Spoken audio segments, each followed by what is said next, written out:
Hello everyone, I Kuldeep welcome you all to today session on daily news analysis, जहां पे हम दोनों newspaper Hindu और इंडियन एक्सप्रेस की इंपॉर्टेंट न्यूज को गो थ्रू करेंगे।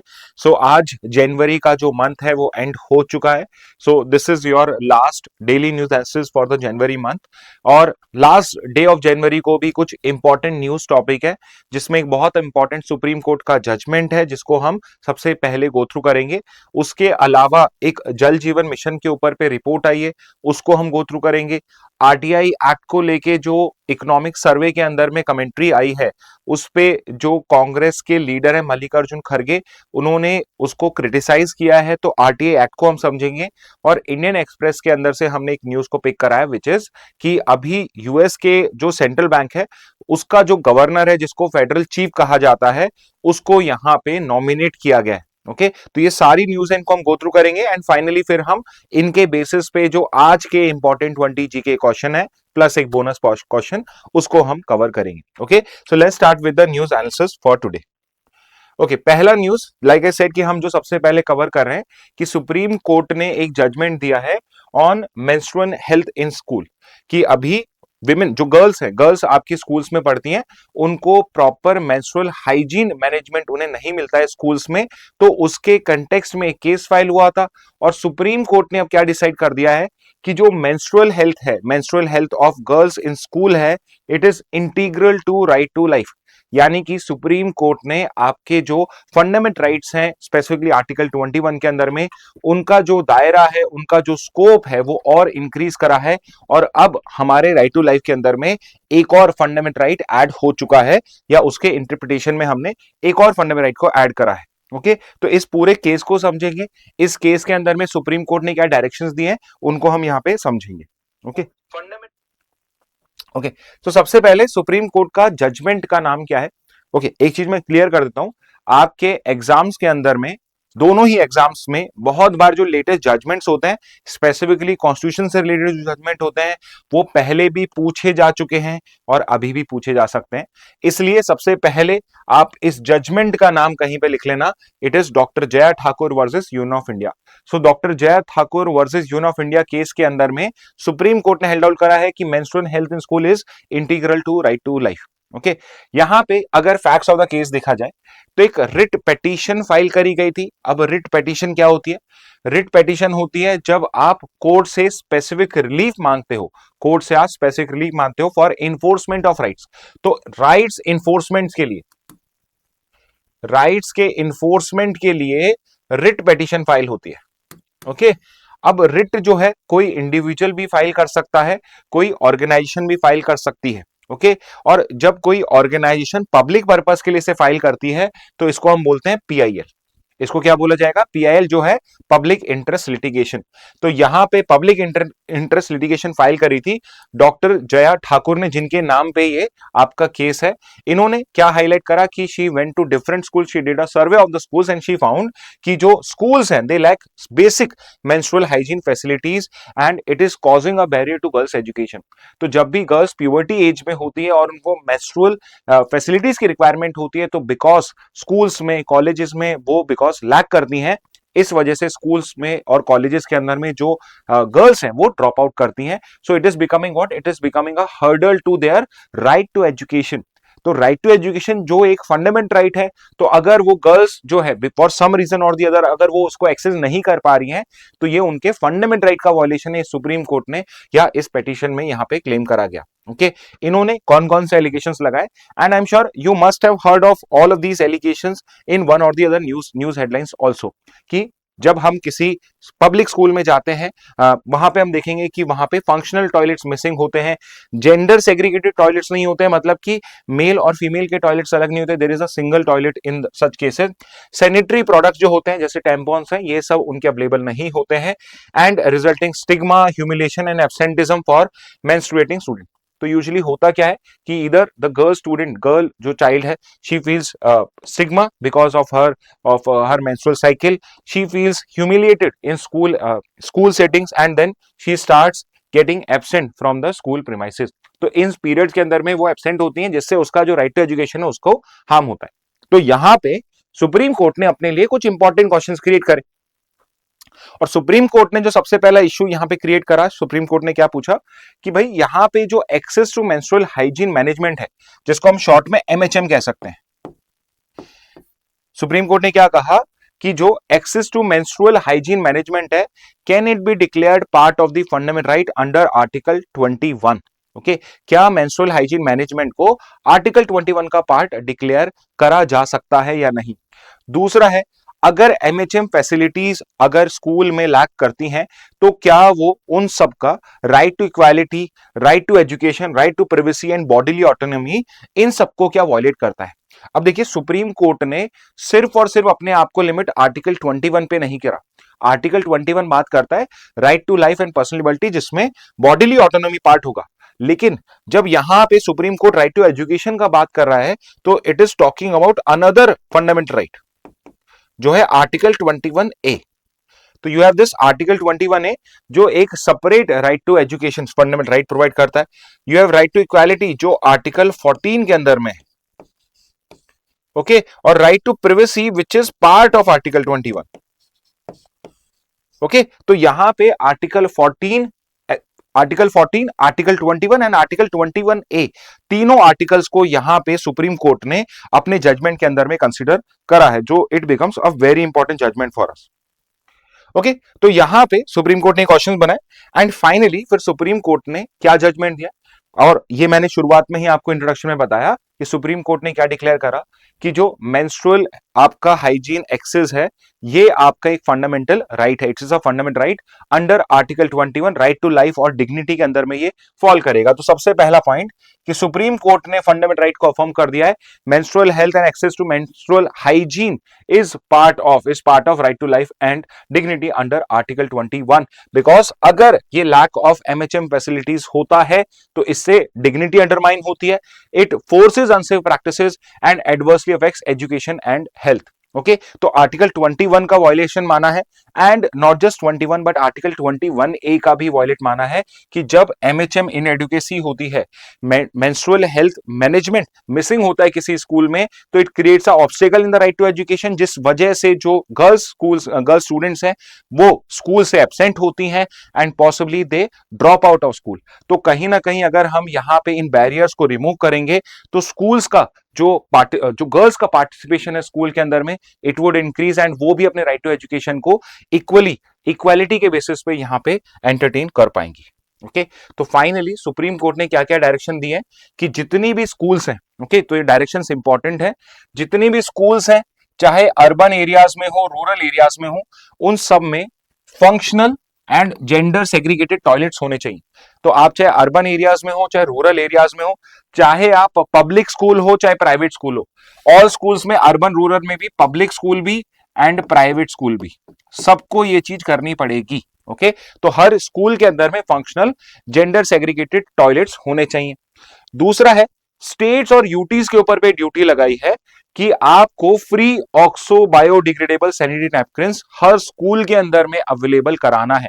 अगेन यहां पे पब्लिक प्राइवेट में डिफरेंशिएट नहीं किया गया है। What the supreme court has stated कि ये स्टेट्स और यूनियन टेरिटरीज, यानी स्टेट पे जो गवर्नमेंट है उनकी ड्यूटीज है कि वो free oxo biodegradable sanitary napkins को हर स्कूल में अवेलेबल कराएंगे। And third is very important कि इनका सेफ डिस्पोजल भी होना चाहिए, वेस्ट मैनेजमेंट भी होना चाहिए, और उसके लिए भी जो ड्यूटी है वो किस पे लगाई है, स्टेट्स एंड यूटीज पे। ओके, तो यहां पे स्कूल की ड्यूटी तो क्या है, स्कूल की ड्यूटी है कि उनके स्कूल्स के अंदर में, चाहे पब्लिक स्कूल है चाहे प्राइवेट स्कूल है, कि आपको functional gender segregated toilets create करने हैं, और स्टेट्स को क्या करना है, सैनिटरी नैपकिन्स अवेलेबल करानी है, और सैनिटरी वेस्ट डिस्पोजल का एक सिस्टम भी वहां पे क्रिएट करना है, और उसके बाद यहां पे आपको मॉनिटर भी करना है। तो यहां पे state governments will be held accountable for non compliance in government school. अगर गवर्नमेंट स्कूल में ये चीज फॉलो नहीं होती है तो स्टेट गवर्नमेंट जो है वो लायबल होंगी। And what about private schools, अगर प्राइवेट स्कूल्स में ये चीज मिस होती है कि वहां पे प्रॉपर टॉयलेट्स नहीं है, या सैनिटरी नैपकिन अवेलेबल नहीं है, या सिस्टम प्रॉपर नहीं है, एमएचएम फैसिलिटीज वहां अवेलेबल नहीं है, तो उस केस के अंदर में उनका जो रिकॉग्निशन है अंडर राइट टू एजुकेशन उसको हटा दिया जाएगा, यानी जो राइट टू एजुकेशन के बेनिफिट्स किसी स्कूल को मिलते हैं वो बेनिफिट्स उनसे छीन लिए जाएंगे। तो सुप्रीम कोर्ट ने यहां पे क्लियर कर दिया है कि अब आपके जो राइट टू, आपका जो आर्टिकल 21 है उसके अंदर में अपार्ट फ्रॉम अदर राइट्स, उसके अंदर में अपार्ट फ्रॉम अदर राइट्स आपका जो ये वाला राइट है वो भी इंक्लूड करा जाएगा। ओके, सो ये था आपका first news article. So I hope you must have understood. तो इसमें सबसे इंपॉर्टेंट क्या है कि भाई केस का नाम, केस का जो नाम है प्लीज वो याद रख लेना, doctor Jaya Thakur versus Union of India. दूसरा, कौन सा नया यहाँ पे आपका फंडामेंटल राइट इनकॉर्पोरेट करा है। Okay, so menstrual health in school is a fundamental right now. Okay, next पे मूव करते हैं। Again a very important topic and I have made sure कि जो भी इंपॉर्टेंट टॉपिक बन सकता है, जो भी इंपॉर्टेंट उसमें क्वेश्चन बन सकता है, उन सबको हम कवर करें। तो it's a very small news कि भाई यहां पे जो सुनेत्रा पवार है, सुनेत्रा पवार कौन है? सुनेत्रा पवार ये was the wife of the recently disease Ajit Pawar जो डेप्यूटी सीएम थे। तो यहां पे जैसे इंडियन पॉलिटिक्स में होता है कि कोई अगर फैमिली का कोई अगर फैमिली पॉलिटिकल फैमिली है और पॉलिटिकली स्ट्रांग फैमिली है, तो अगर कोई इंपॉर्टेंट पोजीशन हो जैसे डेप्यूटी सीएम भी, तो उसी में उसी के किसी रिलेटिव को, स्पेसिफिकली स्पाउस को वहां पे प्लेस किया जाता है, इररिस्पेक्टिव ऑफ द फैक्ट कि भाई वो उस पोस्ट के लिए एलिजिबल है या नहीं। एलिजिबिलिटी से मेरा मतलब ये है, सुटेबिलिटी से है कि इट इज पॉसिबल कि there might be better candidates available in that party, but because India के अंदर में फैमिली पॉलिटिक्स चलती है, तो यहां पे सब एवरीवन हैज एग्रीड कि यस, यहां पे आफ्टर हिज हस्बैंड डेथ यहां पे सुनेत्रा पवार को ही डेप्यूटी सीएम बनाना चाहिए। और यहां पे ये न्यूज इंपॉर्टेंट क्यों है? क्योंकि सुनेत्रा पवार को जब डेप्यूटी सीएम नॉमिनेट करा जाएगा महाराष्ट्र का, she would become the first women deputy CM of Maharashtra. तो बहुत सारे डेप्यूटी सीएम पहले रह चुके हैं, बट महाराष्ट्र में कभी भी पहले डेप्यूटी सीएम नहीं रहा है। ओके, और यहां पे कई इंपॉर्टेंट क्वेश्चन आपके सामने आ जाएंगे, जैसे कि कुछ इंपॉर्टेंट क्वेश्चन ये है कि भाई अगर यहां पे विमेन चीफ मिनिस्टर्स की बात की जाए तो पहले इंडिया की विमेन चीफ मिनिस्टर कौन थी? ओके, और बिकॉज हम यहां पे डेप्यूटी सीएम्स की बात कर रहे हैं, तो इंडिया में फर्स्ट विमेन डेप्यूटी सीएम कौन रहा है? ओके, तो ये सारे क्वेश्चंस हैं जो हम अभी आज कवर करेंगे, इंक्लूडिंग कि अभी करंटली कौन कौन सी विमेन लीडर्स हैं जो इंपॉर्टेंट पोजीशंस लाइक सीएम के ऊपर पे हैं। इसके अलावा अगर डेप्यूटी सीएम की बात करी जाए तो she would become the deputy CM Maharashtra. And इसके अलावा राजस्थान इज अनदर स्टेट जहां पे अभी एक विमेन डेप्यूटी सीएम है। क्या कोई मुझे कमेंट बॉक्स में जो करंट राजस्थान की डेप्यूटी सीएम है उनका नाम बता सकता है क्या? ओके, एनीवे, तो यहां पे अजीत पवार जो एनसीपी पार्टी से बिलोंग करती हैं, she is going to become the first women deputy CM of Maharashtra. तो ये एक इंपॉर्टेंट वन लाइनर हो जाएगा। अभी currently she is a sitting Rajya Sabha member of parliament. Okay, तो एक चीज आपको यहां समझनी पड़ेगी कि अगर सुनेत्रा पवार को डेप्यूटी सीएम बनाया जा रहा है तो ये एक लेजिस्लेटिव असेंबली की पोस्ट है। तो उनको अगर डेप्यूटी सीएम बनना है तो उनको स्टेट लेजिस्लेटिव असेंबली के अंदर में मेंबर बनना पड़ेगा, यानी कि उन्हें या तो एमएलए बनना पड़ेगा या फिर एमएलसी बनना पड़ेगा, member of legislative council. Okay, जैसे सेंटर में लोकसभा राज्यसभा है, वैसे ही यहां पे आपका स्टेट लेवल पे लेजिस्लेटिव असेंबली लेजिस्लेटिव काउंसिल होता है। तो यहां पे जो स्टेट लेजिस्लेटिव असेंबली उसका मेंबर बनना पड़ेगा। अभी ये किसकी मेंबर है? ये पार्लियामेंट में मेंबर ऑफ पार्लियामेंट है, राज्यसभा से ये एमपी है। ओके, तो क्या राज्यसभा का एमपी स्टेट लेवल पे सीएम डेप्यूटी सीएम बन सकता है? Answer be no. तो इनको अपनी ये पोजीशन से रिजाइन करना पड़ेगा एंड फिर या तो कहीं से स्टेट इलेक्शंस कंटेस्ट करने पड़ेंगे या फिर लेजिस्लेटिव काउंसिल में, यहां पे बिकॉज नॉमिनेशन भी पॉसिबल होता है, तो वहां से या तो इलेक्शन या फिर नॉमिनेशन गेन करना पड़ेगा। इट इज पॉसिबल कि यहां पे वो इलेक्शन फाइट करे बारामती से, बिकॉज अजीत पवार की सीट वेकेंट हो गई है और फिर वो उसके बाद बन सकती है। ओके, इसमें आप एमएलए बाद में बन सकते हैं, पर मिनिस्टर आपको 6 महीने के लिए बनाया जा सकता है, बट उनको नेक्स्ट 6 मंथ्स के अंदर में इलेक्शन कंटेस्ट करके जीतना पड़ेगा। ओके, अब हम यहां पे आते हैं विमेन लीडरशिप पे कि भाई बिकॉज डेप्यूटी सीएम बन रहा है कोई first time, women deputy CM बन रहा है, तो इसमें हम विमेन इंडियन विमेन जिन्होंने इंपॉर्टेंट पोजीशंस होल्ड करी है पॉलिटिक्स के फील्ड में, उनको हम गो थ्रू कर लेते हैं। तो currently we have 2 womens chief minister, अभी सिर्फ 2 ही विमेन चीफ मिनिस्टर्स हैं इंडिया के अंदर में। एक तो है ममता बनर्जी जो वेस्ट बंगाल में है, और दूसरी है रेखा गुप्ता जो दिल्ली को यहां पे रिप्रेजेंट कर रही हैं। ओके इसके अलावा ये पूरा पेज इंपॉर्टेंट है, ये जो 5-6 पॉइंट्स हैं ये डायरेक्टली आपके वन लाइनर्स एग्जाम में आ सकते हैं। जैसे कि अगर आपसे पूछा जाए कि इंडिया की फर्स्ट विमेन चीफ मिनिस्टर कौन थी, तो उसका आंसर हो जाएगा Sucheta Kripalani. Okay Sucheta Kripalani and she was the chief minister of Uttar Pradesh. Okay so India first women CM was Sucheta Kripalani. Very important question, direct question है, स्टैटिक जीके का क्वेश्चन बन जाएगा। सेकंड एक और चीज, जैसे जय जयललिता है आपकी, जयललिता जो है जो तमिलनाडु से बिलोंग करती है and she was also a very powerful leader. She was the head of AIADMK, अनामुद्रिका डीएमके पार्टी जो है। Okay very hard to pronounce but मैं थोड़ा बहुत ट्राई करता ही हूं। द्रविडन मुनेत्रा कजकम इस टाइप से पार्टी है। ओके तो तमिलनाडु में 91 से 2016 के अंदर में, बट इनका पीरियड जो था बीच बीच में उसमें ब्रेक्स थे, तो इसलिए इनका जो टोटल टेन्योर था वो 14 इयर्स का था, इसलिए लॉन्गेस्ट सर्विंग नहीं है। But she has served maximum terms, she has served 6 terms as a women's chief minister, तो ये मैक्सिमम टर्म्स रहे हैं। First women's chief minister to die in office, she died in 2016 when she was the chief minister of Tamil Nadu, तो she was the first women CM to die in office. इसके बाद first दलित CM की बात करी जाए तो मायावती जो है वो इंडिया की पहली दलित वुमेन सीएम बनी थी। नेक्स्ट वेरी इंपॉर्टेंट, सबसे ज्यादा टेन्योर किस सीएम का रहा है, किस वुमेन सीएम का रहा है, तो उसका आंसर क्या हो जाएगा, शीला दीक्षित, जो दिल्ली के अंदर में 1998 से 2013 में करीब करीब कंटिन्यूअसली वहां पे आपकी लॉन्गेस्ट सर्विंग फीमेल सीएम बनी थी for more than 15 years. Okay तो 15 ईयर का टेन्योर शीला दीक्षित का था, 14 ईयर्स का टेन्योर जयललिता का था, बट इनका जो टर्म्स है वो मैक्सिमम है विमेन सीएम्स के केस में। और फर्स्ट वुमेन सीएम भी she who died in office, Mayawati first Dalit CM in office, और सुचेता कृपलानी जो पहली सीएम बनी है किसी भी स्टेट की। एंड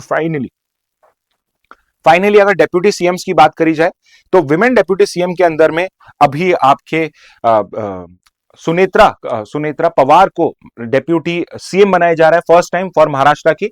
लेकिन इंडिया में पहली बार किसी भी स्टेट में जब किसी को वुमेन डेप्यूटी सीएम बनाया था तो वो कौन थी, तो वो थी राजिंदर कौर भट्टल। ओके और she became the deputy CM of Punjab, तो ये पंजाब की डेप्यूटी सीएम बनी थी if I am not wrong in 1996।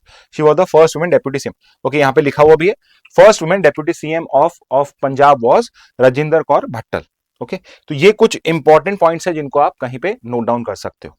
Next news पे आते हैं। नेक्स्ट न्यूज है कि यहाँ पे मल्लिकार्जुन खड़गे जो कांग्रेस के लीडर हैं और लीडर ऑफ अपोजिशन भी हैं। ओके तो एक क्वेश्चन मुझे आपसे पूछना है कि देखिए ये लीडर ऑफ अपोजिशन है, but leader of opposition India में दो जगह पे होते हैं, एक होता है लोकसभा में, एक होता है राज्यसभा में।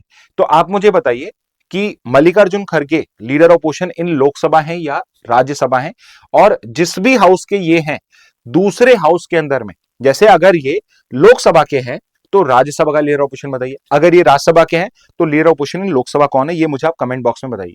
तो मल्लिकार्जुन खड़गे ने स्टेटमेंट दिया है कि इकोनॉमिक सर्वे के अंदर में जो आपके चीफ इकोनॉमिक एडवाइजर हैं उन्होंने राइट टू इंफॉर्मेशन एक्ट को क्रिटिसाइज करा है and he has asked a rhetorical question. अब ये रिटोरिकल क्वेश्चन होता है, ये आप जरा पता करिए रिटोरिकल क्वेश्चन क्या होता है।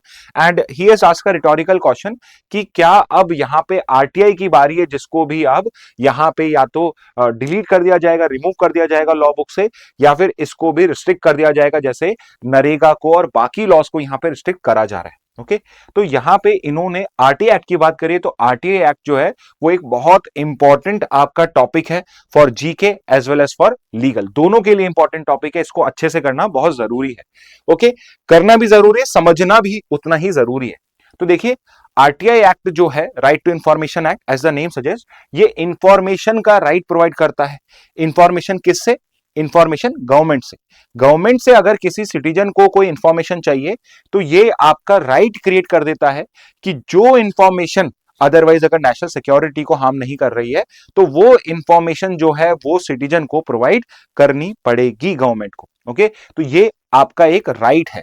तो राइट टू इंफॉर्मेशन आपका किस टाइप का राइट है, अब देखिए क्योंकि ये राइट टू इंफॉर्मेशन एक एक्ट में मिला है आपको, इसलिए इसको बोलेंगे हम कि ये एक स्टैट्यूटरी राइट है। ओके और ये क्या एक बहुत इंपॉर्टेंट क्वेश्चन है, मैं ये इसलिए कह रहा हूं क्योंकि कई जगह आप पढ़ोगे कि राइट टू इंफॉर्मेशन आपका फंडामेंटल राइट है आर्टिकल 19(1)(a) में, बट मैं आपको ये चीज क्लियर कर देता हूं, राइट टू इंफॉर्मेशन जो है वो सुप्रीम कोर्ट ने डिक्लेयर करा है कि it is not a fundamental right, it is only a statutory right, which means कि अगर स्टैट्यूट में इसको रिस्ट्रिक्ट किया गया है तो उस ग्राउंड्स के ऊपर पे इसको रिस्ट्रिक्ट करा जा सकता है। यस, राइट टू इंफॉर्मेशन को हम डिराइव 91A से कर सकते हैं, but right to information in itself is only a statutory right. Okay, तो यहां पे 2002 में, 2005 से पहले 2002 के अंदर में एक लॉ क्रिएट करा गया था, freedom of information act, but इसको क्रिटिसाइज किया गया, 2008 को क्रिटिसाइज करा गया कि this is not broad enough, कि यहां पे फ्रीडम तो मिल रही है बट यहां पे रिस्ट्रिक्शन बहुत ज्यादा है।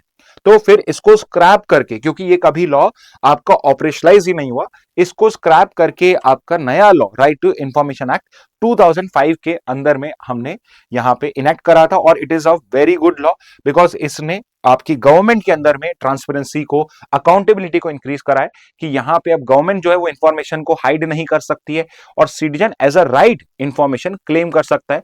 So it has helped in exposing so many corruptions also, it has also helped in so many people getting justice also.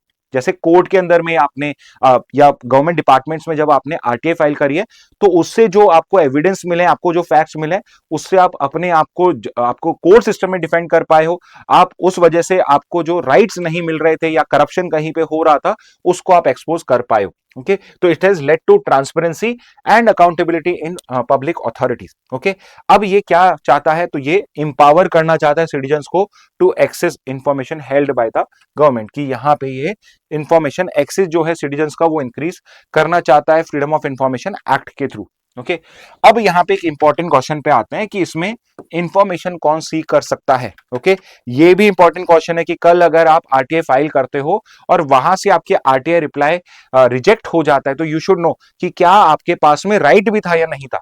तो एक चीज मैं क्लियर कर देता हूं, ये जो आपका आरटीआई का राइट है ये सिर्फ और सिर्फ सिटीजन्स ऑफ इंडिया के पास में, यानी कि जो रेसिडेंट्स होते हैं इंडिया के,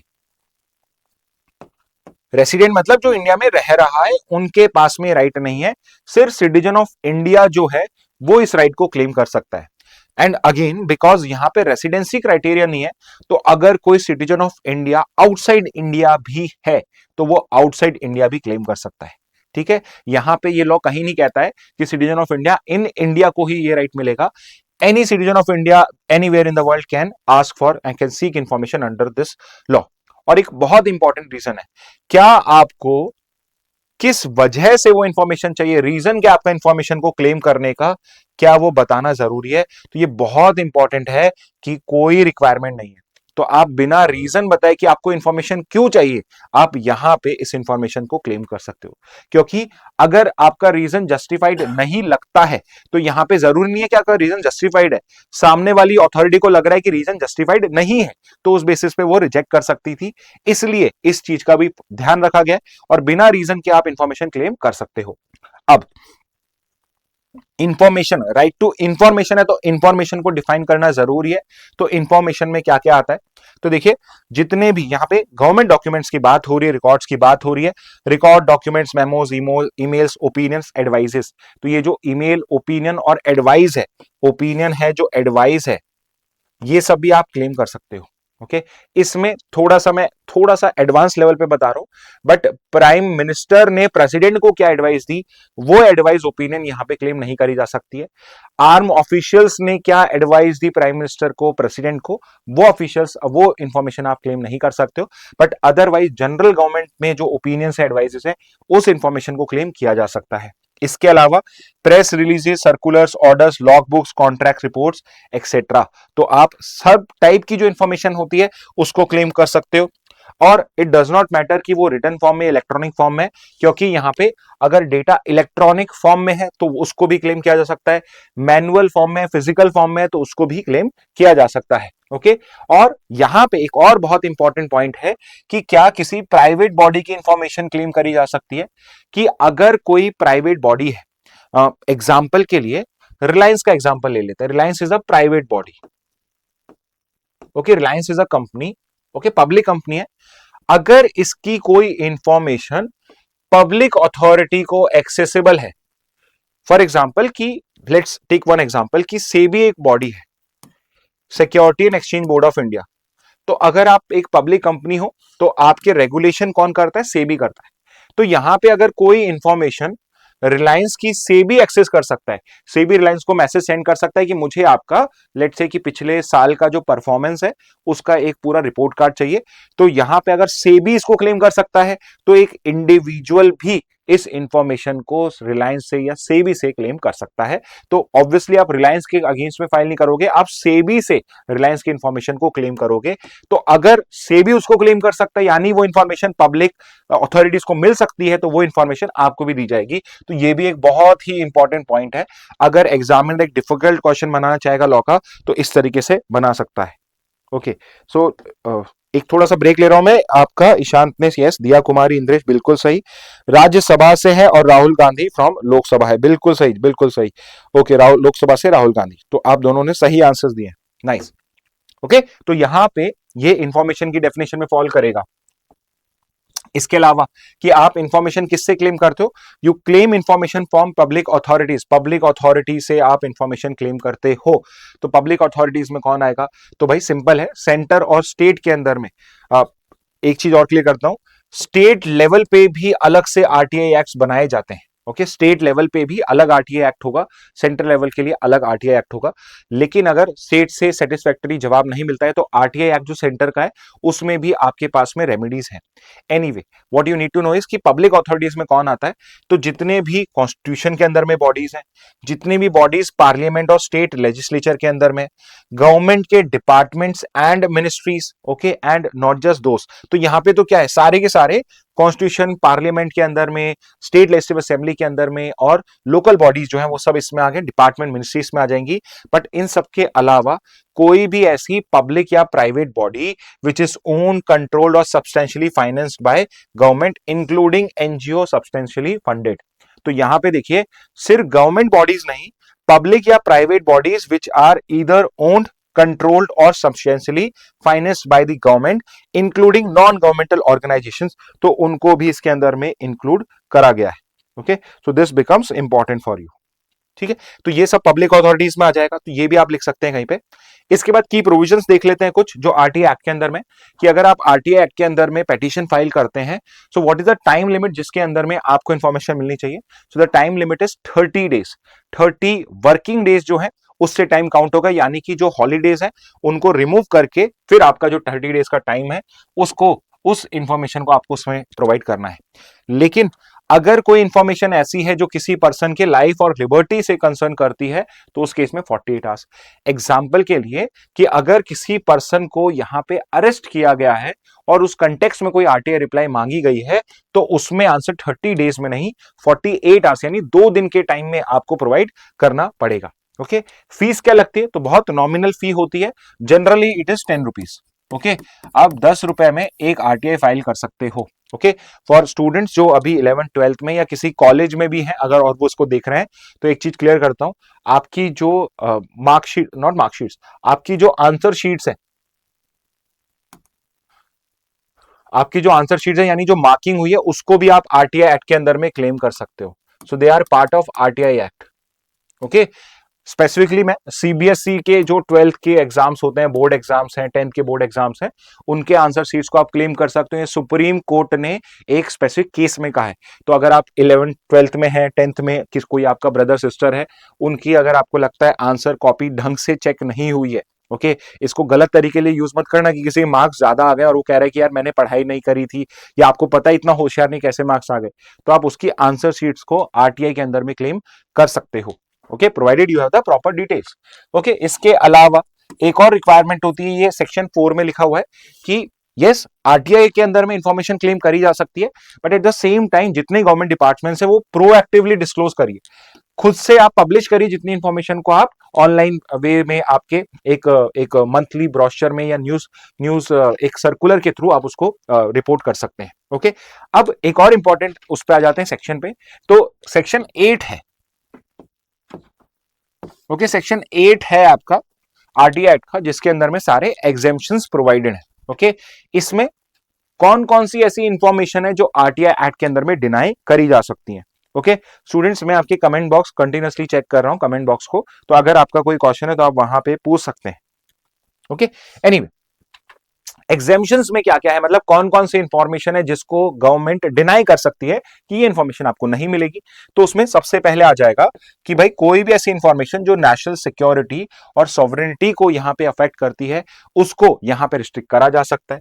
अगर उस इंफॉर्मेशन को डिस्क्लोज करके कंटेम्प्ट ऑफ कोर्ट हो सकता है तो उस केस में भी वो इंफॉर्मेशन डिनाई करी जा सकती है। अगर जो पार्लियामेंट्री प्रिविलेजेस हैं, स्टेट लेजिस्लेटिव असेंबली के प्रिविलेजेस हैं, अगर उनका ब्रीच होता है तो उस इंफॉर्मेशन को भी यहां पे रिस्ट्रिक्ट करा जा सकता है। ओके, तो ये गवर्नमेंटल हो गई। What about private information?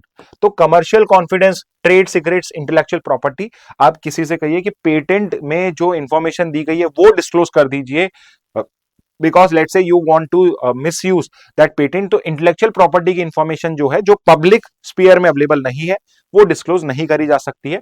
And very important, कोई भी किसी पब्लिक अथॉरिटी की पर्सनल इंफॉर्मेशन जिसमें कोई पब्लिक इंटरेस्ट नहीं है, तो एक यहां से आप क्या चीज डिराइव कर सकते हो कि कोई पर्सनल इंफॉर्मेशन जो पब्लिक इंटरेस्ट में है वो डिस्क्लोज करी जा सकती, लेकिन पर्सनल इंफॉर्मेशन जिससे कोई पब्लिक इंटरेस्ट सर्व नहीं हो रहा है वो आप डिस्क्लोज नहीं करोगे। ओके, सो फॉर एग्जांपल कि लेट्स से कि आपको आपका जो लोकल एमपी है उसकी बैंक अकाउंट डिटेल्स चाहिए, तो यहां पे अगर उसके डिस्क्लोजर से कोई पब्लिक इंटरेस्ट सर्व नहीं हो रहा है तो you can't ask. But on the other side the situation is कि जो आपका लोकल एमएलए है या एमपी है उसके अगेंस्ट में केस फाइल होता है करप्शन का, जिसमें you you have some information कि यहां पे इनके बैंक अकाउंट के अंदर में वो पैसा डिपॉजिट किया गया था, तो उस केस के अंदर में ये जो पर्सनल इंफॉर्मेशन उसको भी क्लेम किया जा सकता है। ओके, नेक्स्ट पे आ जाते हैं इंफॉर्मेशन फॉरबिडन बाय कोर्ट्स और ट्रिब्यूनल्स। तो कई बार क्या है, लेट्स से कि कोई केस फाइल हुआ है और उसमें जो सामने वाली पार्टी है उसने कोर्ट से एक ऑर्डर लिया है कि प्लीज इंफॉर्मेशन को डिस्क्लोज ना किया जाए जब तक ये केस डिसाइड नहीं होता है।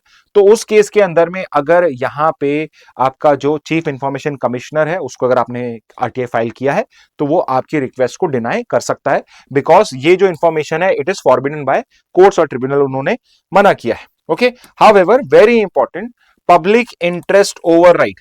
अगर किसी इंफॉर्मेशन से, ये सारी इंफॉर्मेशन सिर्फ यही वाली नहीं, पर्सनल नहीं, कोई भी ऐसी इंफॉर्मेशन है चाहे वो नेशनल सिक्योरिटी को कंटेम्प्ट ऑफ कोर्ट की हो, अगर उसके डिस्क्लोजर से लार्जर पब्लिक इंटरेस्ट सर्व होता है तो उसमें आप उस इंफॉर्मेशन को वहां पे डिस्क्लोज कर सकते हो। यानी कि एग्जेम्पशन का भी एक एक्सेप्शन है, एक्सेप्शन भी कि अगर लार्जर पब्लिक इंटरेस्ट सर्व होता है तो उसमें इंफॉर्मेशन को डिस्क्लोज करा जा सकता है। ओके, तो ये एक इंपॉर्टेंट आपका लॉ है आरटीआई। तो ये टॉपिक जो है अगेन जीके के लिए, लीगल के लिए, दोनों के लिए इंपॉर्टेंट है। ओके, नेक्स्ट टॉपिक पे आते हैं। नेक्स्ट है आपका जो जल जीवन मिशन है। सो गवर्नमेंट की जो जल जीवन मिशन स्कीम है, वेरी इंपॉर्टेंट स्कीम। इसके ऊपर पे एक सर्वे हुआ है और सर्वे के अंदर में इसका कुछ क्रिटिसिज्म है, क्रिटिसिज्म भी कि ऑल्दो टैप कवरेज बहुत अच्छा है, यानी कि हर घर नल, जो हर घर में टैप कनेक्शन करना था उसमें कवरेज इज एक्सेप्शनल, 98% का आपका एक्सेप्शनल कवरेज है, लेकिन tap coverage is not equivalent to assured water supply. यानी कि टैप कनेक्शन तो है बट उसके अंदर में वाटर सप्लाई जो है वो सेम नहीं है। Okay, so let's before we go into Jal Jeevan scheme, let me give you the findings of the survey. तो इसने क्या बताया कि जल जीवन स्कीम में जहां हमें टैप कनेक्शंस करने थे, 98% हाउस होल्ड ने रिपोर्ट करा कि यस उनके पास में घर में नल है, लेकिन सिर्फ 83% हाउस होल्ड ऐसे थे, सिर्फ 83% हाउस होल्ड ऐसे थे जिन्होंने कहा कि उन्हें पिछले 7 दिन में एक्चुअल में 1 दिन पानी मिला है। ओके, तो यानी कि बाकी सारे जो हाउस होल्ड हैं वो ये नहीं क्लेम कर रहे हैं कि उनको 7 दिन में पानी मिला है, नहीं मिला है। ओके, तो देखिए कि एक्चुअल में सिर्फ 1 दिन, पिछले 7 दिन में सिर्फ ऐसे 83% हाउस है, यानी कि 17% तो डेफिनेटली ऐसे थे जिनको पिछले 7 दिन में 1 दिन भी पानी नहीं मिला है। ओके, इसके अलावा 80% house hold receive the required minimum 55 LPCD, okay, litres per capita per day. तो ये भी हम पढ़ेंगे, बट जो एक रिक्वायरमेंट है जल जीवन मिशन की कि मिनिमम कितना वाटर अवेलेबल कराना है, तो उसमें भी सिर्फ 80% हाउस होल्ड ने ये चीज कंफर्म करी कि हमारा जो रिक्वायरमेंट है उसके अकॉर्डिंगली हमें ये वाटर मिला है, जिससे क्या चीज क्लियर होती है कि presence of tap is not equivalent to assured regular water flow. तो एक इंपॉर्टेंट स्कीम थी, लेकिन जब हम उसको ग्राउंड लेवल पे उसका इंप्लीमेंटेशन चेक कर रहे हैं तो उससे हमें क्या समझ में आ रहा है कि भाई ग्राउंड लेवल पे सिचुएशन सेम नहीं है, टैप कनेक्शन का मतलब वाटर सप्लाई नहीं है। ओके तो ये अभी सर्वे में है, लेकिन जल जीवन मिशन जो in itself it's an important scheme, ambitious scheme है, बहुत अच्छा परफॉर्म करे when it's come to at least providing tap connection. India में स्कीम से पहले जब ये स्कीम लॉन्च हुई थी 2019 में, इससे पहले जो टैप कनेक्शंस थे दे वर वेरी लिमिटेड। आपके विलेज एरियाज में घर घर तक टैप कनेक्शंस नहीं होते थे, तो एटलीस्ट एक शुरुआत हुई है। अब यस यहाँ पे ग्राउंड लेवल पे कुछ इश्यूज है, बट इनको भी सॉल्व किया जाएगा। तो चलिए before moving to the next news, एक बार जल जीवन मिशन की जो इंपॉर्टेंट डिटेल्स है उनको कवर कर लेते हैं। कब स्कीम स्टार्ट हुई थी, तो it was launched in 2019 by ministry of जल शक्ति। ओके तो वाटर मिनिस्ट्री जो है, ministry of water, ministry of जो वाटर है, उसने 2019 में स्कीम को लॉन्च करा था with the clear objective. Clear objectives दिए गए, इसमें क्लियर टारगेट्स दिए गए। इसमें ऑब्जेक्टिव क्या है, पहला है हर घर में functional house hold tap connection. Okay तो ये फुल फॉर्म भी पूछ सकते हैं कि what is FHTC stands for in context of जल जीवन मिशन। तो इसका मतलब है functional house hold tap connection. मतलब क्या है, हर घर में नल होना चाहिए, हाउस होल्ड टैप, हर घर में नल होना चाहिए और वो फंक्शनल होना चाहिए। अगर वो फंक्शन नहीं कर रहा है तो उसमें इसको जल जीवन मिशन को उसे फेलियर माना जाएगा to every rural household. Okay तो ये भी इंपॉर्टेंट है। जल जीवन मिशन ये ऑल इंडिया स्कीम नहीं है, it is not for both rural and urban areas, it is only for rural areas. Reason being कि अर्बन एरियाज में टैप कनेक्शन यूजुअली जो कवरेज है it is very high. Okay दूसरा क्या, which is also very important, कि अगर यहां पे आपका वाटर कैपेसिटी के अकॉर्डिंगली देखा जाए तो उसमें क्या इनका गोल है, ऑब्जेक्टिव है। तो द गोल इज कि हर घर के अंदर में पोर्टेबल मतलब पीने का पानी जो है उसका सप्लाई होना चाहिए, एश्योर्ड सप्लाई होना चाहिए of 55 LPCD litres per capita, यानी पर पर्सन, पर कैपिटा पर पर्सन। यानी अगर किसी घर के अंदर में 2 लोग हैं तो 55 लीटर्स नहीं 110 लीटर्स पर डे उस घर में जाना चाहिए, डिपेंडिंग ऑन, यानी हर पर्सन के हिसाब से आपको 55 लीटर्स पर डे का सप्लाई करना है। ओके तो ये है आपका जल जीवन मिशन। इसमें क्या है, एक कंसेप्ट इन्होंने इंट्रोड्यूस करा है, हर घर जल विलेज। अब हर घर जल विलेज क्या है, तो जब विलेज में एक कंप्लीट कनेक्टिविटी हो जाएगी हाउस होल्ड लेवल पे एंड इंस्टीट्यूशनल लेवल पे, हाउस होल्ड पर इंस्टीट्यूशनल लेवल पे, तो उसमें जो स्टेट गवर्नमेंट है वो उसको नोटिफाई कर सकती है एज अ हर घर जल विलेज की भाई ये पूरा जो घर, जो पूरा विलेज है, जो ये पूरा गांव है, ये इसके हर घर में, हर इंस्टीट्यूशन के अंदर में आपका यहाँ पे एक टैप कनेक्शन है। तो उसमें क्या देखा जाएगा कि हर घर में जल का कनेक्शन होना चाहिए, टैप कनेक्शन होना चाहिए। और दूसरा है कि जितनी भी आंगनवाड़ी हैं, पब्लिक इंस्टीट्यूशंस हैं, वहां सब में टैप कनेक्शंस होने चाहिए। तो अगर ये दोनों की दोनों चीजें क्वालिफाई हो जाती है, दिस एंड दिस, एंड है दोनों को बीच में, और फिर उस केस में आपको जो स्टेट गवर्नमेंट है या यूटी एडमिनिस्ट्रेशन है वो आपको सर्टिफाई कर सकता है एज अ हर घर जल विलेज। ओके तो 2 कॉन्सेप्ट्स हमने यहां पे समझे जल जीवन मिशन में, and we also did the key findings of the survey. Now let me be very clear to all of you कि जल जीवन मिशन पता होना चाहिए। ये की फाइंडिंग जो है ये आप नोट्स में मत लिखना, अपना टाइम वेस्ट मत करना। ओके सर्वे के फाइंडिंग्स आपके काम के नहीं है। ओके नेक्स्ट पे आते हैं, हिंदू न्यूज़पेपर में आपके एक बिजनेस पेज से एक इंफॉर्मेशन ली है मैंने, तो आई थॉट कि यहाँ पे एफपीआई आ रहा है, सो जब भी आप एफपीआई पढ़े तो यू शुड अंडरस्टैंड कि ये क्या चीज है। ओके तो एक अच्छा सा इंटरेस्टिंग कंसेप्ट इकोनॉमी का मैं आपको समझा रहा हूं, ठीक है। तो देखिए सबसे पहले हम यहाँ पे समझेंगे कि ये जो एफपीआई होता है ये ब्रॉडली किसका पार्ट है। अब देखिए FPI stands for foreign portfolio investment. Okay तो ब्रॉडर कैटेगरी तो है फॉरेन इन्वेस्टमेंट, जो बाहर से पैसा इंडिया में आ रहा है उसको हम बोल रहे हैं फॉरेन इन्वेस्टमेंट। अब फॉरेन इन्वेस्टमेंट को डिफरेंट कैटेगरी में करा जा सकता है, उसमें 2 ब्रॉड कैटेगरीज हम बनाते हैं, एक तो है एफडीआई और एक है FPI. Okay FDI foreign direct investment, okay और दूसरा है FPI foreign portfolio investment.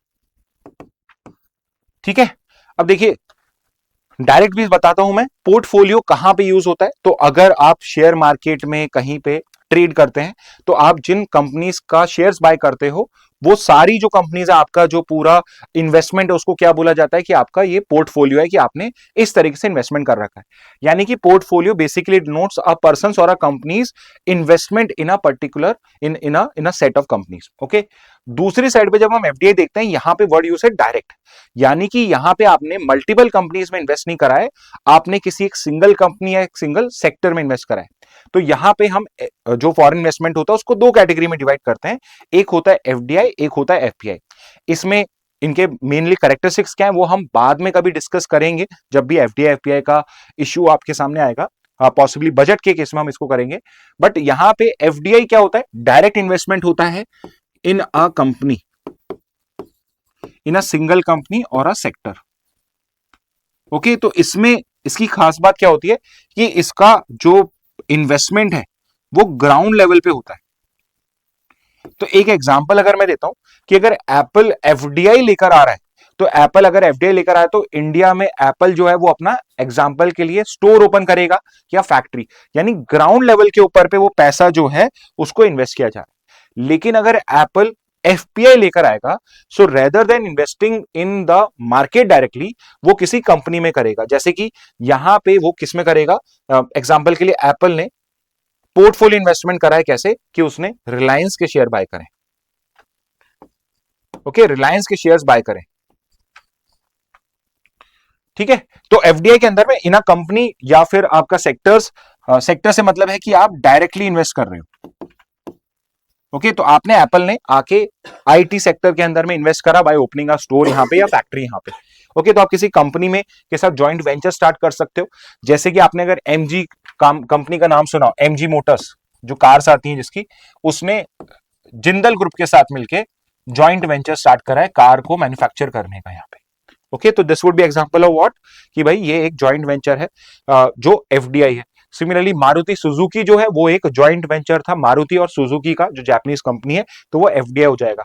FPI में क्या है कि आप मार्केट में इन्वेस्ट, आप सेक्टर में इन्वेस्ट नहीं कर रहे हो, आप जो शेयर मार्केट है कंपनीज के शेयर्स उसमें इन्वेस्ट कर रहे हो। तो पोर्टफोलियो का मतलब हो जाता है कि आप शेयर्स में इन्वेस्ट कर रहे हो, कंपनीज के मार्केट के, कंपनी का जो मार्केट शेयर उसमें आप इन्वेस्ट कर रहे हो। तो एप्पल ने लेट्स से रिलायंस के शेयर्स बाय करे, तो रिलायंस के पास पैसा आया, अब रिलायंस अगर प्रॉफिट करेगा तो यहां पे एप्पल को फायदा हो जाएगा। लेट्स से एफपीआई के अंदर में ये भी पॉसिबल है कि एप्पल ने रिलायंस में भी इन्वेस्ट कर दिया, टाटा में भी इन्वेस्ट कर दिया, और लेट्स से एयरटेल में भी इन्वेस्ट कर दिया। Okay, so rather than looking at a single company और अ सेक्टर, यहां पे वो क्या कर रहे हैं, अपना जो पैसा इन्वेस्टमेंट जो है डिफरेंट कंपनीज में लगा रहे हैं। ओके, सो ये मेन डिफरेंस होता है एफडीआई और एफपीआई के अंदर में। ठीक है, तो अगर आपको ये समझ में आ गया कि एफडीआई और एफपीआई में डिफरेंस क्या है, ओके, ठीक है, मैं आपको थोड़ा सा टाइम दे रहा हूं, अगर कोई नोट कर रहा है तो जस्ट नोट इट डाउन। ठीक है, तो अगर आपको एफडीआई एफपीआई में समझ में आ गया, तो अब मैं आपको ये समझा सकता हूं कि जो एफपीआई का आउटफ्लो है वो इतना हाई क्यों है।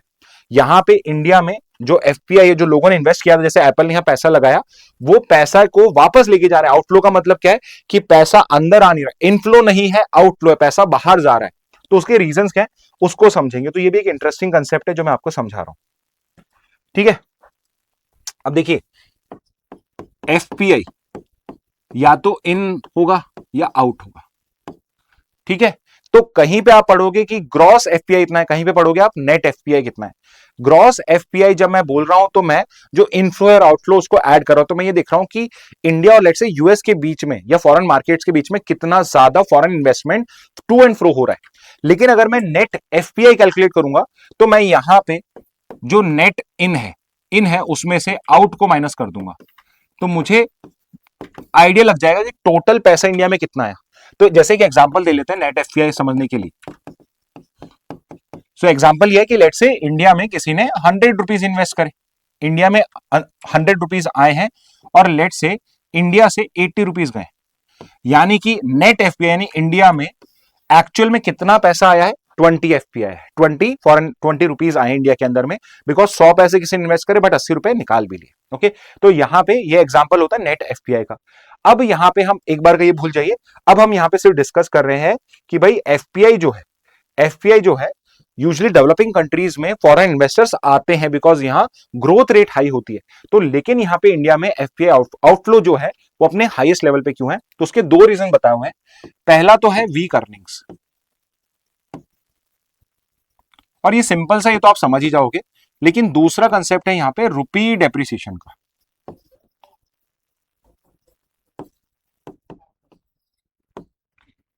ठीक है, पहला वाला बता देता हूं, सिंपल सा है। वीक अर्निंग्स का मतलब यहां पे ये है कि लेट्स से एप्पल ने रिलायंस में पैसा इन्वेस्ट किया था, थिंकिंग कि यहां पे जो है रिलायंस ज्यादा पैसा कमाएगी तो मेरे जो इन्वेस्टमेंट है उस पर रिटर्न अच्छा आएगा, कि अगर मैंने रिलायंस को 100 रुपए दिए तो कल उसका 150 रुपए कर देगी। लेकिन यहां पे वो क्या देख रहे हैं कि इतना ज्यादा प्रोग्रेस नहीं है। अगर मैं यहाँ 100 रुपए लगाता हूं अपने पैसे को, यूएस से इंडिया में लगा रहा हूं, टैक्स भी पे कर रहा हूं, यहां पे कर रहा हूं, यूएस में पे कर रहा हूं, तो उतना मुझे फायदा नहीं हो रहा है। फॉर एग्जाम्पल कि अगर यही पैसा 100 रुपए मैंने रिलायंस की जगह यूएस में ही एनवीडिया में लगा देता तो ये शायद 600-700 रुपए हो जाता। ओके, तो बिकॉज वीक अर्निंग से तो क्या कर रहे हैं, यहां से पैसे को निकाल रहे हैं और किसी और मार्केट में इन्वेस्ट कर रहे हैं, बिकॉज दे फील लाइक कि शायद वहां पे स्ट्रॉन्गर अर्निंग्स होंगी। ओके, लेकिन दूसरा एक बड़ा रीजन है रुपी डेप्रिशिएशन। रुपी डेप्रिशिएशन का मतलब होता है कि रुपी की जो वैल्यू है एज कंपेयर टू डॉलर वो कम हो रही है। ओके, तो रुपी डेप्रिशिएशन का मतलब ये है कि जैसे अगर पहले $1 ₹80 का था, तो अब $1 जो है वो लेट से ₹90 का है। ओके, अब इसको समझने के लिए आप कैसे करोगे, डेप्रिशिएशन में आप क्या देख रहे हो कि भाई यहां पे तो 90 हो गया, यहां तो 80 था, उल्टा ज्यादा हो रहा है। लेकिन ये उल्टा होता है। कैसे होता है कि उल्टा करते हैं कि अगर आपको $1 खरीदना है तो पहले 80 रुपए देने थे, लेकिन अब क्या कर रहे हो आप, ₹90 दे रहे हो, यानी कि अब आप उसमें 10 रुपए ज्यादा दे रहे हो, तब आपको डॉलर मिल रहा है, यानी रुपी डेप्रिशिएट हो रहा है, रुपी की वैल्यू जो है, बाइंग कैपेसिटी जो है वो कम हो रही है। ओके, अब देखिए रुपी डेप्रिशिएशन की वजह से वीक एफपीआई फ्लो क्यों होता है या एफपीआई बाहर क्यों जाता है। तो अगेन एप्पल के एग्जांपल समझते हैं। लेट से, बहुत सिंपल एग्जांपल दे रहा हूं मैं आपको, एप्पल ने लेट से रिलायंस को $1 दिया। ओके, और जब दिया था तब $1 जो है वो ₹80 का था। ओके, $1 जब दिया था तब वो ₹80 का था, यानी कि एक तरीके से टेक्निकली क्या हुआ कि $1 नहीं ₹80 दिए। और इस सिंप्लीफिकेशन में जो टैक्स लग रहा है इसके पैसे पे और जब निकालेगा उस पे, वो मैं कैलकुलेट भी नहीं कर रहा हूं। लेकिन और लेट से रिलायंस को पैसा दिया और रिलायंस ने यहां पे प्रॉफिट भी किया है। यस, जैसे एग्जांपल के लिए कि जो ₹80 एप्पल ने दिए थे, रिलायंस ने इस पैसे को इन्वेस्ट करा मार्केट में और ये पैसा जो है और बढ़ गया, और लेट से इसकी वैल्यू क्या हो गई, लेट से इसकी वैल्यू हो चुकी है ₹89। यानी कि जो ₹80 आपने इन्वेस्ट करे थे उसकी जो वैल्यू है वो उसने रिटर्न जो है वो ₹89 कर दिया है। तो यहां पे अब एप्पल, और लेट से कि ये 2 महीने बाद हुआ है, जनवरी में पैसा दिया, मार्च में अब ₹89 का प्रॉफिट हो चुका है, यानी उसका हर ₹80 अब 89 हो चुका है। तो एप्पल को लगता है कि चलिए मैं इस पैसे को निकाल लेता हूं। ठीक है, तो अब जब एप्पल जो है, लेट से रिलायंस जो है, अब उसको उसका जो पैसा है उसको रिटर्न कर रहा है, तो रिलायंस क्या दे रहा है, ₹89 दे रहा है। ओके, ऑब्वियसली 89 नहीं दे पाएगा, एग्जाम्पल के लिए शायद 87 दे पाएगा। एग्जाम्पल ले लेते हैं 87, क्योंकि कुछ टैक्स में कट जाएगा पैसा। तो यहां पे रिलायंस क्या है, एप्पल को ₹87 दे रहा है, ₹80 से ₹87 दे रहा है, ₹7 का प्रॉफिट हो गया 2 महीने में, it's a good profit, let's say. Okay, लेकिन यहां पे प्रॉब्लम क्या है कि एप्पल के रुपी किसी काम का नहीं है, उसको डॉलर चाहिए। लेकिन प्रॉब्लम क्या हो रही है, डॉलर जो है, डॉलर अब $1 ₹90 का हो चुका है, यानी कि जब एप्पल ने रिलायंस को $1 दिया था ₹80 में, और जब रिलायंस एप्पल को ₹87 दे रहा है, so it is less than $1। Okay, तो यहां पे उसने जो इन्वेस्टमेंट करा था, ऑल दो इंडियन रुपी के अंदर में प्रॉफिट हुआ है, लेकिन रुपी डेप्रिशिएट हो चुका है, तो उसको जो $1 इन्वेस्ट करा था उससे भी कम रिटर्न यहां पे मिल रहा है, बिकॉज अब जो डॉलर की प्राइस है वो बढ़ चुकी है। ओके, और इस वजह से भी जो कंपनीज होती हैं, फॉरेन कंपनीज होती हैं, वो अपने पैसे को बाहर निकाल लेती हैं। ओके, तो ये I have tried my best कि भाई आपको ये समझ में आ जाए। फॉर सम जिनको नहीं समझ में आए, आई वुड सजेस्ट यू कि आप वापस से इस एग्जांपल को रिपीट करके देखिए, आई एम श्योर आपको ये समझ में आ जाएगा। ओके, तो ये है कि रीजन कि क्यों भाई बाहर की जो कंपनीज हैं वो इंडिया से पैसा निकाल रहे हैं, क्योंकि दे आर सीइंग व्हाट कि रुपी डेप्रिशिएट हो रहा है। तो अगर मैं आज ₹80 ₹90 लगाता हूं और ये कंपनीज लेट से कल ₹120 का प्रॉफिट बना के मुझे देती है, तो अगर कल डॉलर 120 हो जाएगा तो मेरा प्रॉफिट क्या हुआ, जीरो हुआ। ओके, जीरो हुआ, और उल्टा मैंने टैक्स भी पे करा है, तो एक्चुअल में मुझे लॉस हो रहा है यहाँ पे। ओके, तो ये है आपका concept of FDI FPI. I hope आप जब भी इस न्यूज को पढ़ोगे तो अब आपको समझ में आ जाएगा कि भाई क्यों इस बार आपका एफपीआई मूव आउट कर रहा है। ओके, नेक्स्ट पे आते हैं, एक और इंपॉर्टेंट टॉपिक ले लेते हैं हम, और एक और कंसेप्ट आपको समझाऊंगा। यहां पे जो पैलेस्टीन की मिनिस्टर इंडिया में है, उन्होंने एक स्टेटमेंट दिया है, स्टेटमेंट भी कि दे वांट कि जो हमास एक ऑर्गेनाइजेशन है उसको पीएलए को ज्वाइन कर लेना चाहिए और जो उनका मैंडेट है उससे सब्सक्राइब की जो जिसमें वो बिलीव करते हैं उसमें आपके हमास को बिलीव करना चाहिए और we should both work for a united Palestine. Okay, तो ये यहां पे रिकमेंडेशन दिया है। तो what exactly is Palestine, Palestine है क्या? ओके, तो करंटली मैं आपको एक मैप दिखा देता हूं। ओके, इस मैप से समझ में आ जाएगा। सो ये जो मैप है ये इजराइल का मैप है। Okay, this is Israel. Okay, यहां पे लेबनान है, यहां पे इजिप्ट कंट्री है, यहां पे जॉर्डन है, यहां पे सीरिया है। ओके, और इसमें जो आपको ये दो ऑरेंज टेरिटरी दिख रही है, एक तो ये वाली टेरिटरी और एक ये वाली टेरिटरी। ओके, ये दो टेरिटरीज हैं जिसमें जो ईस्टर्न टेरिटरी, इसका नाम तो वेस्ट बैंक है बिकॉज यहां से जॉर्डन रिवर फ्लो होती है और ये उसके वेस्ट में है। और यहां पे एक ये गाजा स्ट्रिप है बिकॉज इस रीजन का नाम गाजा है और यहां पे ये एक स्ट्रिप ऑफ लैंड की तरह है, तो इस पार्ट को कहा जाता है गाजा स्ट्रिप। तो आपका जो पैलेस्टीन है that is West Bank and Gaza Strip. Palestinian territory क्या है? It is West Bank and Gaza strip. और पैलेस्टीनियन जो लोग हैं, पैलेस्टीनियन पीपल जो है, they live in West Bank and Gaza Strip. Okay, although size में गाजा स्ट्रिप का जो साइज है वो कम है, लेकिन more number of Palestinians live in Gaza Strip as compare to West Bank. ठीक है, so what is Palestine? Palestine refers to the territory of West Bank and Gaza. Okay, claim by Palestinians as their future independent state. तो अगर future में Palestine एक independent country मानी जाती है तो it would not just be West Bank और just Gaza, it would be West Bank and Gaza. But ये तभी पॉसिबल है जब वेस्ट बैंक और गाजा में जो पॉलिटिकल अथॉरिटीज हैं और वेस्ट बैंक और गाजा के अंदर में जो लोग हैं वो यूनाइटेड फील करना स्टार्ट करें। And this is what the Palestinian minister wants. Palestine minister कह रहे हैं, तो पैलेस्टीन मिनिस्टर अभी किसको माना जाता है?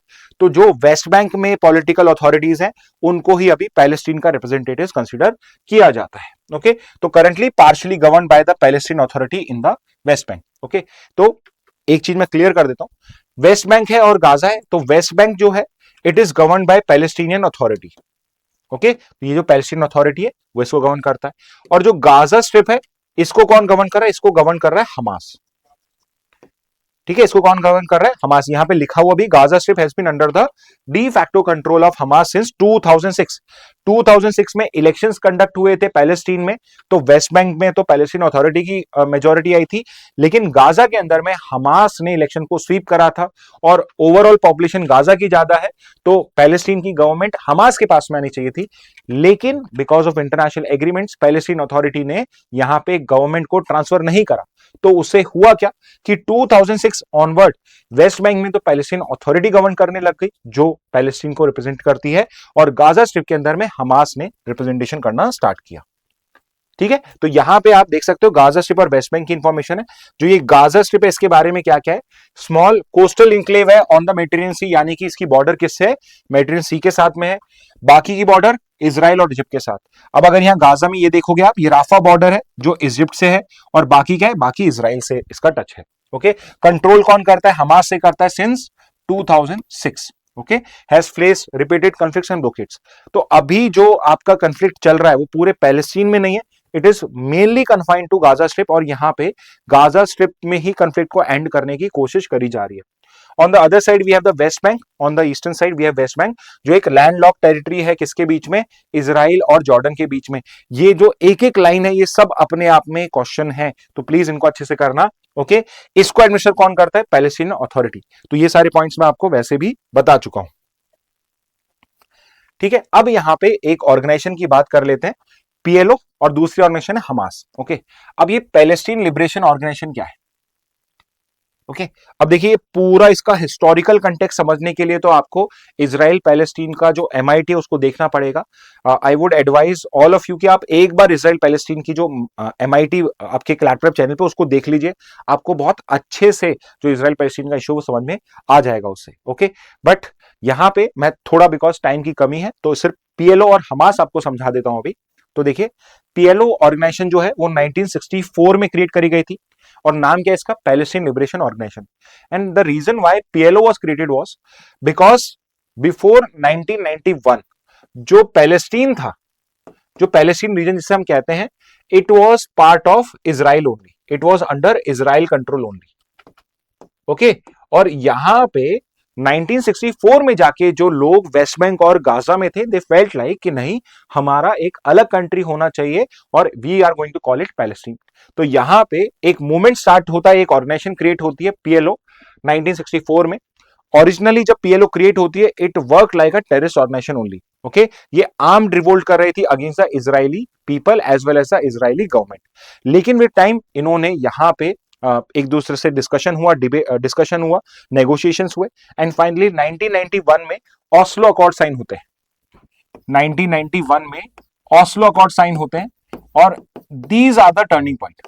1991 में जो ऑस्लो अकॉर्ड साइन होता है, इसके अंदर में आपका जो इजराइल है, इजराइल की गवर्नमेंट, और पीएलओ, पैलेस्टीन लिबरेशन ऑर्गेनाइजेशन, ये दोनों आपका बेसिकली ट्रूस कर लेती हैं। दे साइन अ पीस एग्रीमेंट, जिसमें for the first time in their history PLO Israel को एज अ कंट्री रिकॉग्नाइज करता है और इजराइल पीएलओ को रिप्रेजेंटेटिव्स ऑफ पैलेस्टीन रिकॉग्नाइज करती है। ओके, तो यहां पे बिकॉज ऑस्लो अकॉर्ड होते हैं, तो दिस इज ओनली बाय 1991। 1991 के बाद क्या हो जाता है, PLO is the official representative of the Palestinian people. Okay, अब ये क्या है, ये एक्ट करती है as an umbrella body of various Palestinian political faction. अब उस पैलेस्टीन कंट्री के अंदर में भी डिफरेंट पॉलिटिकल सेगमेंट्स होंगे, तो पीएलओ क्या है, पीएलओ उन सबको रिप्रेजेंट कर रही है। ओके, जैसे पैलेस्टीन अथॉरिटी की बात करी या एक पार्टी की हम बात करेंगे फतेह करके, तो ये सब क्या है, ये सब पीएलओ के अंडर में आती है। ओके, तो यहां पे उसको रिप्रेजेंट करती है। It recognise the state of Israel and supports negotiated peace, कि यस, ये इजराइल को रिकॉग्नाइज करती है and they want to negotiate peace only यहां पे। ओके, हिस्टोरिकली इनके लीडर कौन थे, यासिर अराफात। ओके, हिस्टोरिकली इनके लीडर थे यासिर अराफात। करंटली जो पैलेस्टीन के प्रेसिडेंट है Mahmoud Abbas, he is the one who is representing PLO and Palestinian authority. तो फतेह मूवमेंट क्या है, फतेह movement is a political party, it's a political party. ठीक है, अब ये मानिए कि पीएलओ पहले पॉलिटिकल पार्टी थी, बट इट वाज फेल्ट कि पीएलओ जो है वो बहुत बड़ी हो चुकी है, it should not be a political party only, और अब ये एक मूवमेंट बन जाना चाहिए। तो पीएलओ तो मूवमेंट बन गया और उसकी जगह पार्टी कौन सी आ गई, एक फतेह पार्टी आ गई। ओके, तो जो सब पीएलओ के मेंबर्स थे, they became the members of Fateh. Okay, Hamas के अंदर में क्या है, हमास के अंदर में जो गाजा है, गाजा के अंदर में हमास आता है, जो एक Islamist Palestinian political and militant organization है। So it was a militant organization, it felt like कि यहां पे आप इजराइल के साथ नेगोशिएट नहीं कर सकते हो, so there is no point in negotiating with Israel, and they felt कि भाई यहां पे military action is a better solution. Okay, 1987 में इसको फाउंड किया जाता है, Hamas is founded in 1987 during the first intifada. Okay, first intifada क्या था, जब पैलेस्टीनियन पीपल ने पहली बार अपराइजिंग करी थी। इंतिफादा वर्ड का मतलब क्या होता है, अपराइजिंग, रेवोल्यूशन, अपराइजिंग यहाँ पे। सो फर्स्ट इंतिफादा में Palestinian people, they were fed up of Israeli control and they started attacking Israelis. Okay, पहले नॉन वायलेंट करा, फिर थोड़ा बहुत वायलेंस हुआ था, तो उसी टाइम में आपका ये Hamas as an organisation Gaza strip में आपका ओरिजिन होता है, एंड विद टाइम ये पॉपुलर होता जाता है, इनकी आइडियोलॉजी पॉपुलर होती है। 2006 के इलेक्शन में they take control of Gaza, and because 2006 के इलेक्शंस में पैलेस्टीन अथॉरिटीज पावर को हैंडओवर नहीं करता है, तो एक सिस्टम क्रिएट हो जाता है जहां पे वेस्ट बैंक तो अंडर पैलेस्टीन अथॉरिटी आ जाता है और गाजा चला जाता है किसमें, हमास के अंडर में। ओके, अब what is their ideology, so they do not recognise Israel, कि वो इजराइल को रिकॉग्नाइज ही नहीं करते हैं, और they have an arm wing also, तो खुद की एक आर्मी भी क्रिएट करी गई है, and it is this arm wing only जिसने अक्टूबर 7, 2023 में इजराइल में घुस के वहां पे करीब 1000+ लोगों को मारा था, 1200 इजराइलीज को किल कर दिया था, and plus they took up 250 hostage. जो करंट जो पूरा सिनेरियो है, करंट जो civil war, not civil war sorry, जो वॉर गाजा में चल रहा है, डिस्ट्रक्शन हो रहा है गाजा में, that was because of the attack undertaken by Hamas in 2023 only, and it is now considered terrorist organisation by several countries. तो वेस्टर्न कंट्रीज जो है वो सब इसको एक टेररिस्ट ऑर्गेनाइजेशन की तरह डिक्लेयर करती है। ओके, तो यहां पे फतेह और हमास में स्प्लिट हो जाता है। ओके, तो जो पैलेस्टीनियन अथॉरिटी है that is Fateh only. Okay, government जो है, जैसे हम इंडियन गवर्नमेंट बोलते हैं, पैलेस्टीन की गवर्नमेंट को बोलते हैं पैलेस्टीनियन अथॉरिटी। ओके, तो 2007 के इलेक्शन से पहले it was under Fateh, Fateh was the one.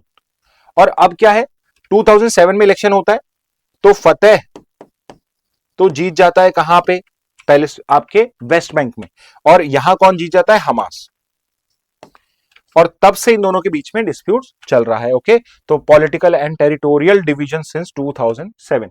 और अब करंट सिचुएशन क्या है कि यहाँ पे जो पैलेस्टीनियन लीडरशिप है, बिकॉज सब कुछ गाजा में डिस्ट्रॉय हो चुका है, Hamas is also very small now, they don't have any political military power any more, तो इसलिए यहाँ पे जो पीएलओ की लीडरशिप है इट इज रिक्वेस्टिंग हमास कि they should join the PLO framework, accept PLO's mandate of non violence and diplomacy, recognize previous agreement sign with Israel.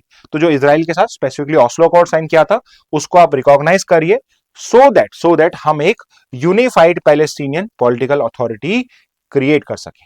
Okay, so this is the issue of Palestine. Okay, तो ये एक मैंने आपको brief यहां पे बताया है कि भाई पॉलिटिकली आपके पैलेस्टीन के अंदर में किस तरीके से गवर्नमेंट फंक्शन करती है। नेक्स्ट पे आ जाते हैं, इंडियन एक्सप्रेस से एक न्यूज देख लेते हैं and with this we are done. तो लास्ट न्यूज है आपकी ये वाली इसमें कि यूएस का जो सेंट्रल बैंक है, यूएस के सेंट्रल बैंक को कहा जाता है Federal Reserve. Okay, Federal Reserve System कहा जाता है वैसे तो, यस फेडरल सिस्टम कहा जाता है। तो यूएस फेडरल रिजर्व सुन के कंफ्यूज मत हो जाना, रिजर्व पढ़ते ही समझ जाना इट इज यूएस का आरबीआई। ओके, यूएस का आरबीआई है, और जैसे इंडिया में आरबीआई का गवर्नर होता है, जैसे इंडिया में क्या है, इंडिया में आरबीआई का गवर्नर होता है, यूएस के अंदर में आरबीआई का गवर्नर नहीं होता, या यूएस फेडरल रिजर्व का गवर्नर नहीं होता है, वहां पे होता है चेयरमैन। ठीक है, तो इंडिया में आरबीआई का स्ट्रक्चर क्या है, इंडिया में एक गवर्नर होता है जो हेड करता है आरबीआई को, प्लस 4 डेप्यूटी गवर्नर होते हैं इसको सपोर्ट करने के लिए। ओके, अब जो यूएस का फेडरल रिजर्व है वहां पे भी गवर्नर होते हैं, वहां पे 7 मेंबर्स होते हैं, 7 गवर्नर्स होते हैं। ओके, तो इंडिया में क्या है, एक गवर्नर 4 डेप्यूटी गवर्नर, वहां पे क्या है टोटल 7 गवर्नर्स, और इन 7 में जो इनका हेड होता है वो इनका चेयरमैन होता है। तो आप 6+1 समझ लीजिए, इंक्लूडिंग चेयरमैन। तो इन्हीं 7 गवर्नर में से एक को क्या बनाया जाता है, फेड रिजर्व का चेयरमैन। ओके, तो यहां पे यूएस के अंदर में जो फेडरल रिजर्व है उनका सेंट्रल बैंक है, वहां पे एक पर्सन को क्या नाम है उनका, उनका नाम है Fed official Warsh. Full name कहां पे, Kevin Warsh. I think next page पे मिल जाएगा आपको नाम, yes Kevin Warsh, Kevin Warsh नाम है इनका।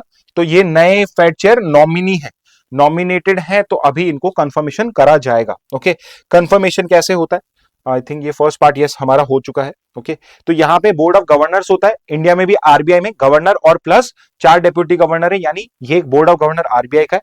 सिमिलरली जो यूएस का फेडरल रिजर्व है वहां पर भी क्या है, एक बोर्ड ऑफ गवर्नर होता है ऑफ 7 मेंबर्स का।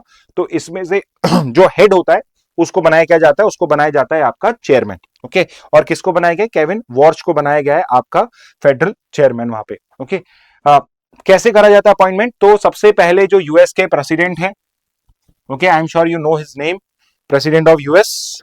ओके, तो वो यहां पे नॉमिनेट करते हैं, जो आउट ऑफ द गवर्नर्स है उसमें से या किसी नए गवर्नर को नॉमिनेट किया जाता है, उसमें से एक को बनाया जाता है chair of the fade.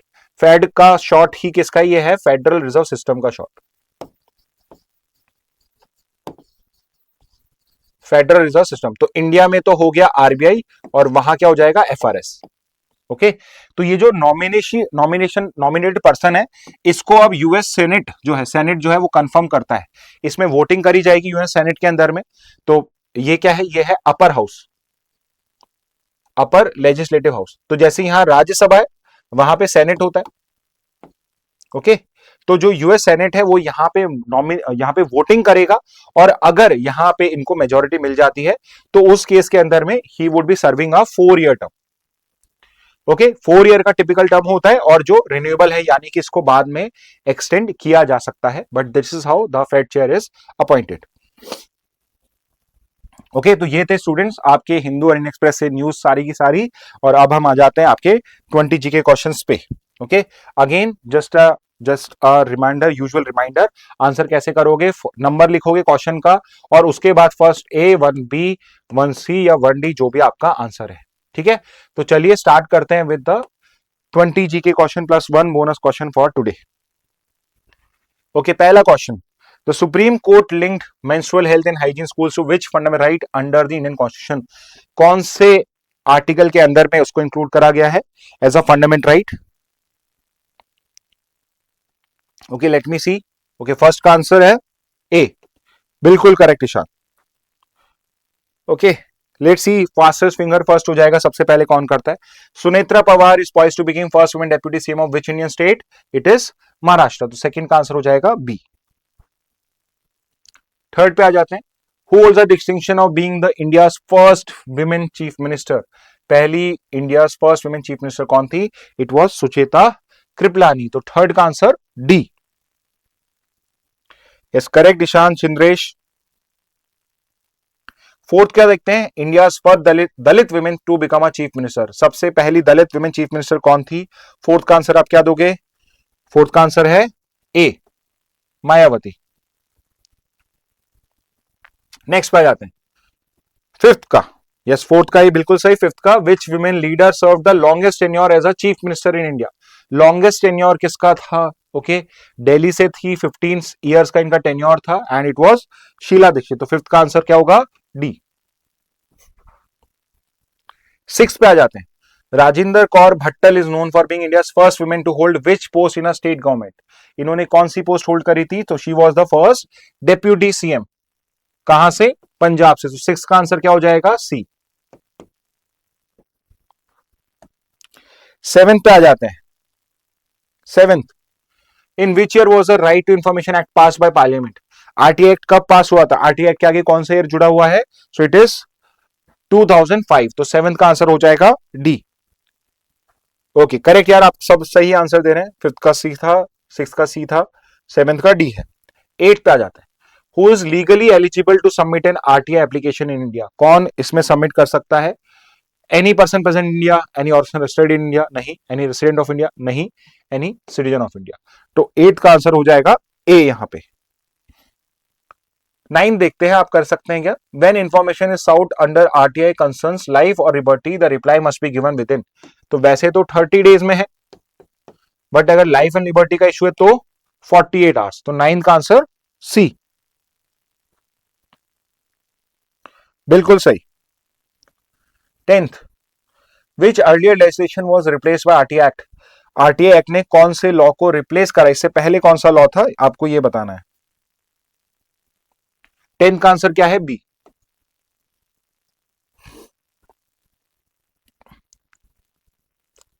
Next पे आते हैं। द जल Jeevan mission aimed at rural tap water supply was launch in which year? जल जीवन मिशन कब आया था? 11th का जल जीवन मिशन कब आया है? It came in the year 11th का आंसर क्या है? ए। ओके, सही आंसर दे रहे हैं आप सब। 12 देखते हैं। विच union ministry is the nodal authority for implementing जल जीवन मिशन? कौन सी मिनिस्ट्री इंप्लीमेंट कर रही है? 12th का आंसर क्या हो जाएगा? 12th का आंसर है बी, मिनिस्ट्री ऑफ जल शक्ति। 13 देखते हैं। 13 का आंसर, अंडर जल Jeevan mission the target daily drinking water supply पर पर्सन इज? क्या है जी? कितना litre per capita per day देना है आपको यहां पे? It is 55। तो 13 का आंसर सी। Yes, correct. 14 पे आ जाते हैं। PLO was founded in which year? Palestine Liberation Organization, PLO का फॉर्मेशन कब हुआ था? इसको आंसर कर सकते हैं क्या?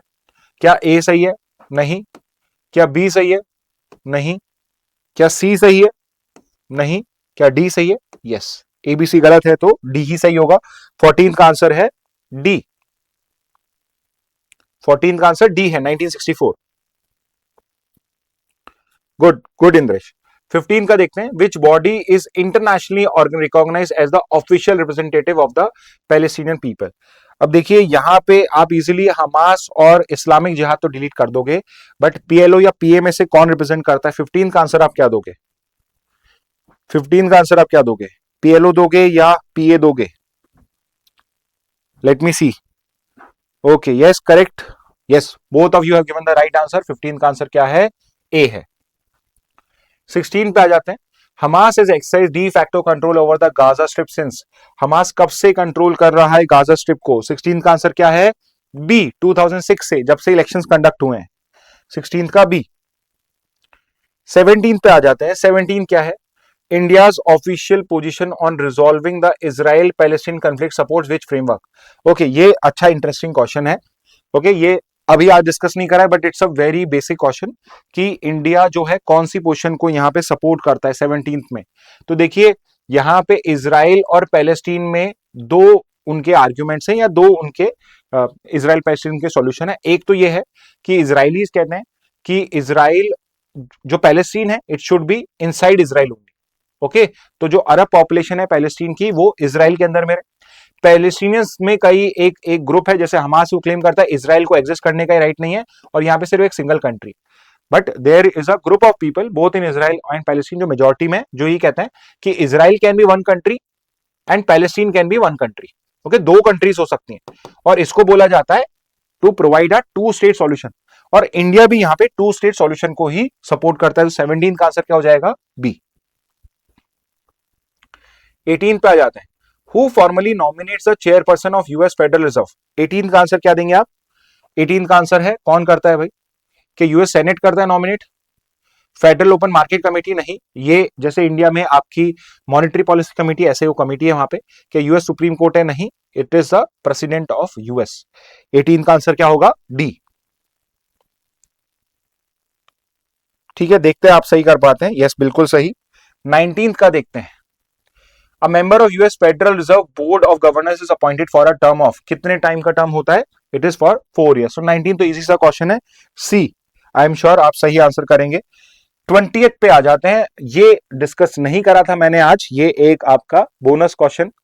बोनस क्या? एक आपका out of the box question हो गया है। रिजर्व बैंक ऑफ इंडिया ने ऑपरेशंस कब स्टार्ट किए थे? In which year? So it began working in the year, कब बताएंगे आप? आरबीआई एक्ट आया था उस साल में, उसके next year. So RBI act आया था 1934 में और आरबीआई का फंक्शनिंग स्टार्ट हुआ है 1 अप्रैल 1935। तो आंसर करेक्ट क्या हो जाएगा? 20th का C. Okay, yes, okay, so you have given the right answer. Finally 21st देखते हैं। आरबीआई के गवर्नर को कौन अपॉइंट करता है? 21st का आंसर। ओके, आरबीआई के गवर्नर को कौन अपॉइंट करता है? Is it president of India with parliamentary vote? Is it prime minister, parliament of India या गवर्नमेंट ऑफ इंडिया? कौन करता है? 21st का बोनस क्वेश्चन है, अच्छा क्वेश्चन है हमेशा की तरह। How, what would you answer? If you have answered prime minister of India that is correct, incorrect. अगर आप पार्लियामेंट ऑफ इंडिया करोगे दैट इज ऑल्सो इनकरेक्ट। अगर आप president of India with parliamentary vote, अलग सा दिख रहा है option, but this is also incorrect. It is your government of India. Okay, the governor of RBI is basically appointed by the government of India. ठीक है, तो ये एक एडमिनिस्ट्रेटिव पोस्ट है। तो 21 का आंसर क्या है? देखो आप दोनों ने गलत आंसर दिया है बिकॉज ये अलग दिख रहा था, but this is not correct, it is D. 21 का आंसर है डी। ठीक है, सो ऐसा नहीं होता है कि आप ऑप्शन इंटरेस्टिंग लग रहा है तो वो सही हो सकता है सही हो, क्लैट में कई बार ऐसा हो जाता है, बट यहां पे करेक्ट आंसर 21 का था डी। ओके, तो स्टूडेंट्स ये थे आज के इंपॉर्टेंट जीके क्वेश्चंस आपके with a one bonus question and the news analysis. Again कोई कमेंट फीडबैक हो तो यूजुअली मैं आपसे यही पूछता हूं कि प्लीज हमें भी इंप्रूव कराइए, आपका फीडबैक हमें दीजिए। ओके, सो इस मैसेज के साथ आज का सेशन एंड करते हैं। Thank you and have a very nice day.